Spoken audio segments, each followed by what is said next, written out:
Genesis chapter 12. The Lord said to Abram, "Leave your country, your family, and your relatives and go to the land that I will show you. I will bless you and make your descendants into a great nation. You will become famous and be a blessing to others. I will bless those who bless you, but I will put a curse on anyone who puts a curse on you. Everyone on earth will be blessed because of you." Abram was 75 years old when the Lord told him to leave the city of Haran. He obeyed and left with his wife Sarai, his nephew Lot, and all the possessions and slaves they had acquired while in Haran. When they came to the land of Canaan, Abram was 75 years old when the Lord told him to leave the city of Haran. He obeyed and left with his wife Sarai, his nephew Lot, and all the possessions and slaves they had acquired while in Haran. When they came to the land of Canaan, Abram went as far as the sacred tree of Moreh in a place called Shechem. The Canaanites were still living in the land at that time, but the Lord appeared to Abram and promised, "I will give this land to your family forever."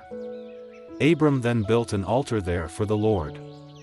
Abram traveled to the hill country east of Bethel and camped between Bethel and Ai, where he built another altar and worshipped the Lord. Later, Abram started out toward the southern desert. The crops failed, and there was no food anywhere in Canaan. So Abram and his wife Sarai went to live in Egypt for a while. But just before they got there, Abram said, "Sarai, you are really beautiful." The crops failed, and there was no food anywhere in Canaan. So Abram and his wife Sarai went to live in Egypt for a while. But just before they got there, Abram said, "Sarai, you are really beautiful. When the Egyptians see you, they will murder me because I am your husband. But they won't kill you. Please save my life by saying you are my sister." As soon as Abram and Sarai arrived in Egypt, the Egyptians noticed how beautiful she was. The king's officials told him about her, and she was taken to his house. The king was good to Abram because of Sarai, and Abram was given sheep, cattle, donkeys, slaves, and camels. Because of Sarai, the Lord struck the king and everyone in his palace with terrible diseases. Finally, the king sent for Abram and said to him, "What have you done to me?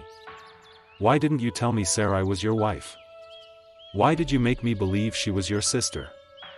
Now I've married her. Take her and go. She's your wife."